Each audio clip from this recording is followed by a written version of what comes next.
Portão das 100 Mágoas, de Rudyard Kipling. Publicado a 26 de setembro de 1884, quando Kipling ainda não tinha 19 anos. Neste caso, tradução de José Luís Luna para o livro Três Contos da Índia. Escrevia à medida que ele ia respondendo às minhas perguntas. Reza assim: fica entre o fosso do Latoeiro e o bairro dos Canalizadores, e também a 100 metros em linha reta da mesquita do Wazir Khan. Não me importo dar estes pormenores, pois por muito bem que alguém julgue conhecer a cidade, desafio-o a encontrar o portão.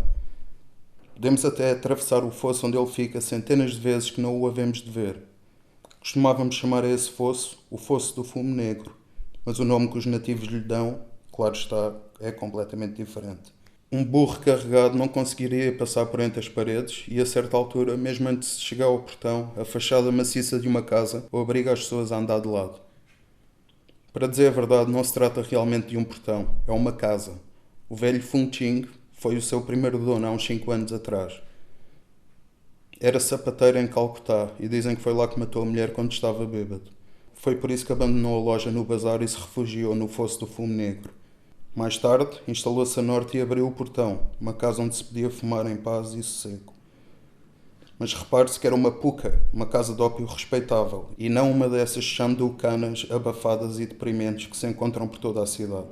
Não, o velho conhecia bem o seu negócio e, para um chinês, era extremamente asseado. Era zarolho e pequenino, não tinha mais de 1,5 m. Faltavam-lhe ambos os dedos do meio. No entanto, nunca vi ninguém que enrolasse melhor bolinhas de ópio do que ele. Também parecia não ser afetado pelo fumo, e o que ele tomava dia e noite, noite e dia, não se notava. Há 5 anos que fumo ópio e já tenho o meu quinhão, mas comparado com o Fung Ching era uma criança. O velhote era avarento, muito avarento, e é isso que não consigo compreender. Ouvi dizer que tinha poupado muito dinheiro antes de morrer, mas foi o sobrinho quem ficou com tudo. E o velho acabou por regressar à China para lá ser enterrado. Mantinha a grande sala do andar de cima, onde os seus melhores clientes costumavam reunir-se, esmeradamente limpa.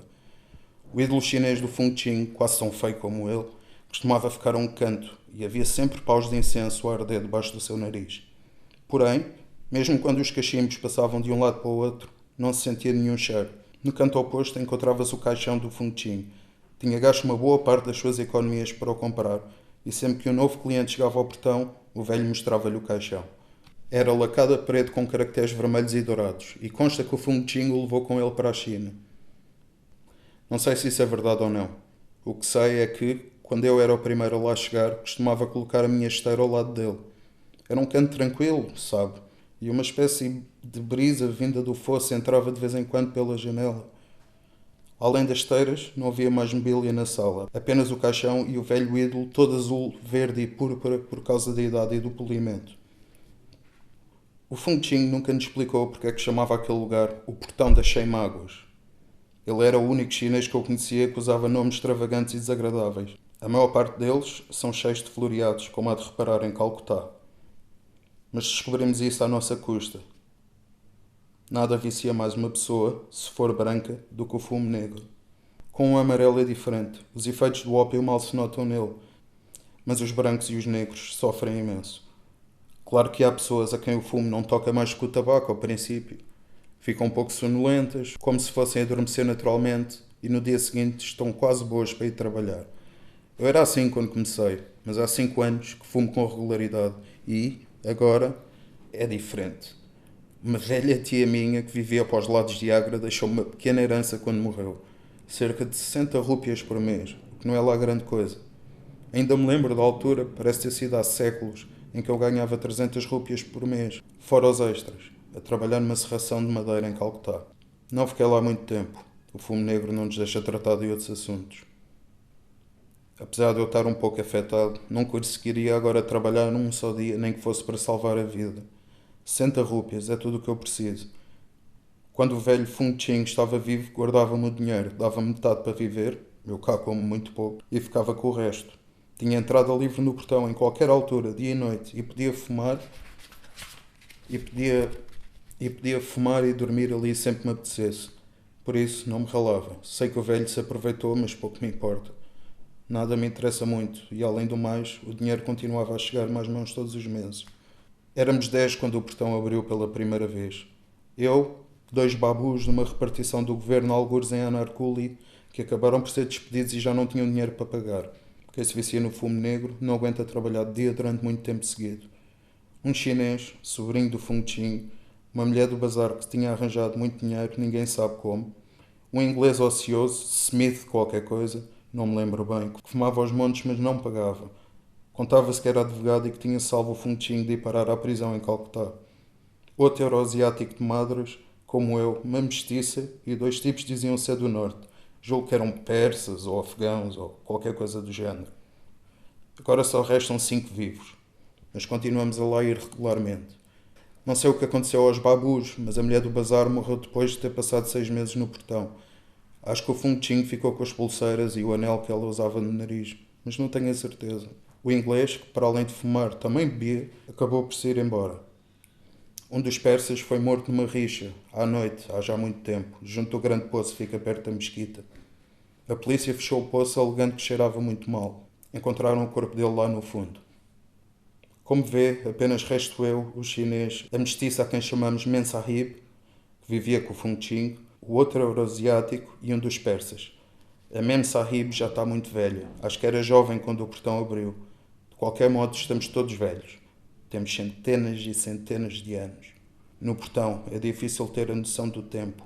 E além do mais, o tempo para mim não conta. Recebo 60 rúpias bem frescas todos os meses. Há muito, muito tempo, quando ganhava cerca de 350 por mês, numa serração em Calcutá, tive uma mulher. E que mulher! Mas ela morreu. Dizem que eu a matei por me ter viciado no fumo negro. Talvez seja verdade, mas isso passou-se há tanto tempo que já não interessa. Quando comecei a frequentar o portão ainda me sentia culpado. Mas agora acabou-se. Saco as minhas 60 rúpias todos os meses e estou bastante feliz. Não me sinto inebriantemente feliz, está a perceber, mas estou tranquilo, calmo e contente. Como é que me viciei? Tudo começou em Calcutá. Experimentava em casa apenas para ver como era. Nunca tomei muito, mas acho que a minha mulher deve ter morrido nessa altura. Seja como for, dei comigo aqui e conheci o Fung Ching. Não me lembro como é que aconteceu ao certo, mas ele falou-me do portão e eu habituei-me a lá ir. Desde então, nunca mais consegui de lá sair.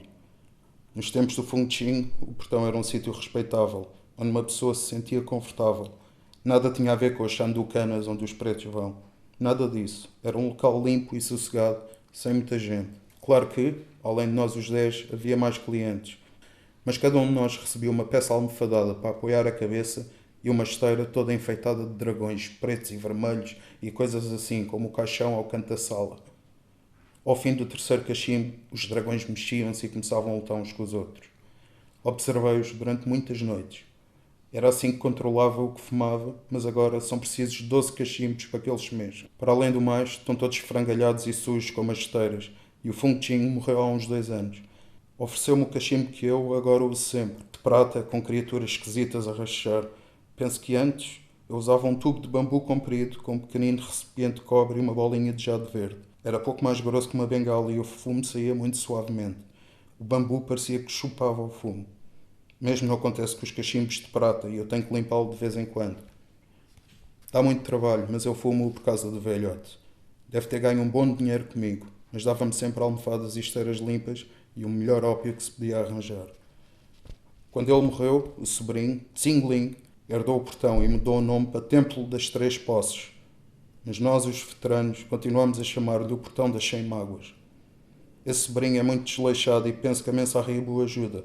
Assim como antes vivia com o velho, ela agora vive com ele. Ambos deixam entrar todo o tipo de gente, pretos e tudo, e o fumo negro já não é tão bom como era. Estou farto de encontrar farelo queimado dentro do meu cachimbo. O velhote teria morrido de vergonha se isso tivesse acontecido quando ele estava vivo. Além disso, nunca limpam a sala e todas as esteiras estão rasgadas. O caixão desapareceu, voltou novamente para a China, com o velho e 2 onças de ópio lá dentro, no caso lhe apetecer fumar pelo caminho. Também já não há tantos paus de incenso a queimar debaixo do nariz do ídolo, e isso dá azar, é tão certo como a morte. Está todo castanho, pois já ninguém se ocupa dele. A culpa é da Mensahib. Eu sei porque uma vez vi o Tsingling a tentar queimar incenso diante dele e ela disse-lhe que era um desperdício. Se ele pusesse só um pau de incenso a queimar muito lentamente, o ídolo não notaria a diferença. Assim temos agora um incenso misturado com cola que demora mais meia hora a queimar e cheira muito mal. E isto para não falar do fedor que paira na sala. Se eles continuarem a fazer este género de coisas, o negócio não irá para a frente. Sei que o ídolo não está a gostar. Nada, nada disto. Por vezes, à meia da noite, fica com cores esquisitas, azul, verde e vermelho, como era costume no tempo do Fung Ching, e arregala os olhos e bate o pé como um demónio. Não sei porque não saio de lá e vou fumar tranquilamente para um sítio qualquer no bazar. Mais provável é que o Tsingling me mataria se eu me fosse embora. Ele é que guarda as minhas 70 rúpias e, além do mais, dá muito trabalho e eu afeiçoei-me ao portão. Não é que valha grande coisa. Não se compara com o que era nos tempos do velho, mas eu não consigo ir-me embora. Vi tanta gente entrar e sair e vi tanta gente morrer nas esteiras que tenho medo de acabar os meus dias na rua. Vi coisas que os outros haveriam considerar estranhas, mas nada é estranho quando se está viciado no fumo negro, a não ser o próprio fumo negro. E se fosse, também não fazia mal. O Fung Ching era muito atencioso com os seus clientes e não incomodava ninguém que desse trabalho morrendo sujo e coisas assim. O sobrinho não lhe chega aos calcanhares. Diz por toda a parte que tem uma casa de primeira, mas não faz com que os clientes se sintam confortáveis e tranquilos como o tio fazia. É por isto que o portão está a tornar-se mais conhecido do que era, sobretudo entre os pretos. O sobrinho não se atreve a receber lá um branco ou sequer um mestiço. Claro que tem tratado de nós três, eu, a Mensahib e o outro euroasiático. Já fazemos parte da mobília. Mas não nos fiaria uma cachimbada, nem por sombras. Um dia destes, espero, morrerei no portão. O Pérsia e o tipo de madre já andam a tremer muito. Tem um rapaz que lhes acendeu o cachimbo. Eu cá ainda o acendo sozinho. Mais provável é que os hei de ver serem levados antes de mim. Tenho a impressão que não sobreviverei à Mensahib nem ao Tsingling. As mulheres resistem mais tempo do que os homens, e o Tsingling tem muito do sangue do tio nas veias, embora fume um produto barato. A mulher do bazar soube 2 dias antes que ia morrer. Morreu numa esteira limpa, como uma boa almofada, e o Fung Ching pendurou o cachimbo dela por cima do ídolo. Acho que sempre gostou dela, mas mesmo assim ficou-lhe com as pulseiras. Gostaria de morrer como essa mulher do bazar, numa esteira limpa e fresca, e com um cachimbo cheio de bom ópio entre os lábios. Quando pressentir que vou morrer, hei de pedir ao Tsingling que me faça à vontade, e ele pode ficar com as minhas 60 rúpias por mês, bem fresquinhas, o tempo que quiser. É de então estender-me ao comprido, bem confortável e tranquilo, e ver os dragões negros e vermelhos enfrentarem-se pela uma última vez, e depois... Bem, não interessa. Nada me interessa muito. Só gostava é que o Tsingling não pusesse farelo no fumo negro.